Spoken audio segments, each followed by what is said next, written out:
श्री रामचरितमानस के बालकांड में गोस्वामी तुलसीदास जी महाराज ने बड़े सुंदर ढंग से 9 दोहों में राम नाम की वंदना करते हुए उसकी महिमा का वर्णन किया है। कुछ वर्ष पूर्व हमारे परम श्रद्धेय स्वामी जी श्री राम सुखदास जी महाराज ने इस प्रकरण पर प्रवचन दिए थे। अनेक भाई बहनों के विशेष आग्रहवश उन्हीं प्रवचनों को बताया जा रहा है। सगुण और निर्गुण उपासना में रुचि रखने वाले सभी साधकों के लिए यह बहुत उपयोगी है। इसमें भगवान नाम के प्रभाव को बहुत ही सरल रीति से साधारण बोलचाल की भाषा में समझाया गया है। सभी साधकों से मेरा नम्र निवेदन है कि प्रस्तुत प्रवचन संग्रह के भाषा संबंधी दोषों की ओर ध्यान न देकर केवल भगवत प्राप्ति के उद्देश्य से इनमें कथित विषय का गंभीरतापूर्वक अध्ययन करें। इससे उन्हें अपने साधन पथ पर अग्रसर होने में अभूतपूर्व सहायता प्राप्त हो सकती है। श्री सीताराम वंदना। गिरा अरथ जल बीच सम, कहियत भिन्न न भिन्न, बंदौ सीताराम पद, जिहि परम प्रिय खिन। गोस्वामी श्री तुलसीदास जी महाराज कथा प्रारंभ करने से पहले सभी की वंदना करते हैं। इस दोहे में श्री सीताराम जी को नमस्कार करते हैं। इसके बाद नाम वंदना और नाम महिमा को लगातार 9 दोहे और 72 चौपाइयों में कहते हैं। श्री गोस्वामी जी महाराज को यह 9 संख्या बहुत प्रिय लगती है। 9 संख्या को कितना ही गुणा किया जाए तो उन अंकों को जोड़ने पर 9 ही बचेंगे। जैसे 9 संख्या को 9 से गुणा करने पर 81 होते हैं। 81 के 8 और 1 इन दोनों को जोड़ने पर फिर 9 हो जाते हैं। इस प्रकार कितनी ही लंबी संख्या क्यों ना हो जाए, पर अंत में 9 ही रहेंगी, क्योंकि यह 9 संख्या पूर्ण है। गोस्वामी जी महाराज को जहाँ कहीं ज़्यादा महिमा करनी होती है तो 9 तरह की उपमा और 9 तरह के उदाहरण देते हैं। 9 संख्या आखिरी हद है, इससे बढ़कर कोई संख्या नहीं है। यह 9 संख्या अटल है। संबत 1631 करऊँ कथा हरिपद धरि सीसा, 9 में भौम बार मधुमासा, अवधपुरी यह चरित प्रकाशा। राम जन्म तिथि बार सब, जस त्रेता महभास, तस 31 मह जुरो, जोग लगन ग्रहरास। भगवान श्री राम ने त्रेता युग में चैत्र मास शुक्ल पक्ष नवमी तिथि मंगलवार के दिन शुभ मुहूर्त के समय अयोध्या में अवतार लिया। भगवान के अवतार के दिन जैसा शुभ मुहूर्त था, ठीक वैसा ही शुभ मुहूर्त का संयोग संवत 1631 में भगवान के अवतार के दिन बना। श्री गोस्वामी जी महाराज ने अयोध्या में उसी दिन श्री रामचरितमानस ग्रंथ लिखना आरंभ किया। जब तक ऐसा संयोग नहीं बना तब तक वैसे शुभ मुहूर्त की प्रतीक्षा करते रहे। यहाँ 18वें दोहे में श्री सीताराम जी के चरणों की वंदना करते हैं। सीताराम जी की बहुत विलक्षणता है। दुखी आदमी किसी को प्यारा नहीं लगता। दीन दुखी को सब दुत्कारते हैं, पर सीताराम जी को जो दुखी होता है वह ज़्यादा प्यारा लगता है। वह उनका परम प्रिय है, उस पर विशेष कृपा करते हैं। उन श्री सीताराम जी के चरणों में मैं प्रणाम करती हूँ। श्री सीताराम जी अलग अलग नहीं हैं।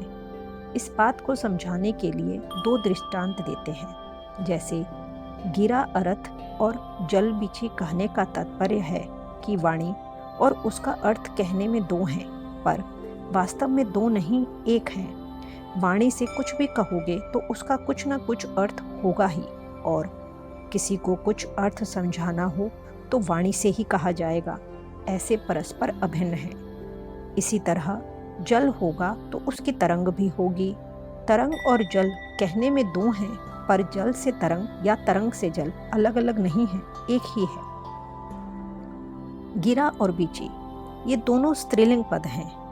अर्थ और जल ये दोनों पुल्लिंग पद हैं। ये दोनों दृष्टांत सीता और राम की परस्पर अभिन्नता बताने के लिए दिए गए हैं। इनका उलट पुलट करके प्रयोग किया है। पहले गिरा स्त्रीलिंग पद कहकर अर्थ पुल्लिंग पद कहा। यह तो ठीक है, क्योंकि पहले सीता और उसके बाद राम है, पर दूसरे उदाहरण में उलट दिया, अर्थात जल पुल्लिंग पद पहले रखा और उसके बाद बीची स्त्रीलिंग पद बाद में रखा। इसका तात्पर्य राम सीता हुआ। इस प्रकार कहने से दोनों ही अभिन्नता सिद्ध होती है। सीताराम सब लोग कहते हैं, पर राम सीता ऐसा नहीं कहते हैं। जब भगवान के प्रति विशेष प्रेम बढ़ता है, उसी समय सीता और राम भिन्न भिन्न नहीं दिखते। इस कारण किसको पहले कहें किसको पीछे कहें यह विचार नहीं रहता, तब ऐसा होता है। श्री भरत जी महाराज जब चित्रकूट जा रहे थे तो प्रयाग में प्रवेश करते समय कहते हैं, भरत तीसरे पहर कहाँ कीन्ह प्रवेशु प्रयाग, कहत राम सिया उमगी उमगी अनुराग। प्रेम में उमंग उमंग कर राम सिया कहने लगते हैं। उस समय प्रेम की अधिकता के कारण दोनों की एकता का अनुभव होता है। इसलिए चाहे श्री सीताराम का हो चाहे राम सीता का हो, ये दोनों अभिन्न हैं। ऐसे श्री सीताराम जी की वंदना करते हैं।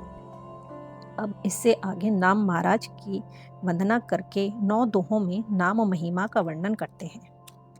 एक नाम जप होता है और एक मंत्र जप होता है। राम नाम मंत्र भी है और नाम भी है। नाम में संबोधन होता है तथा मंत्र में नमन और स्वाहा होता है। जैसे रामाय नमः, यह मंत्र है, इसका विधि सहित अनुष्ठान होता है। और राम राम राम ऐसा नाम लेकर केवल पुकार करते हैं। राम नाम की पुकार विधि रहित होती है।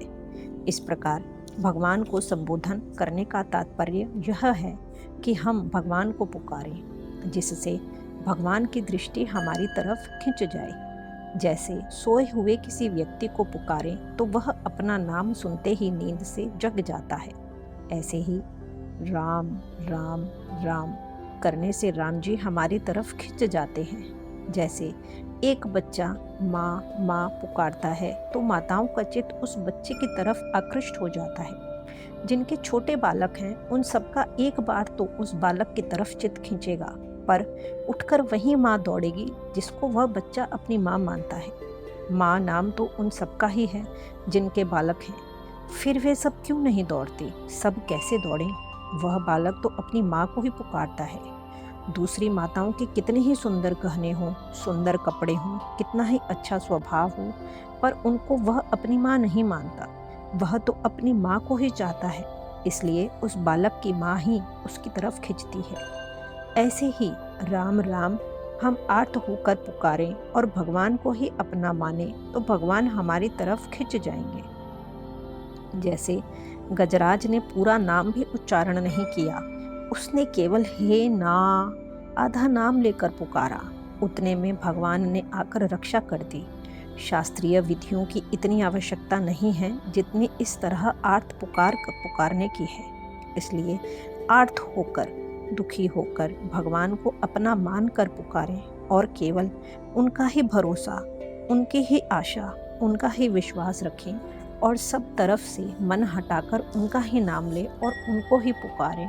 हे राम राम राम।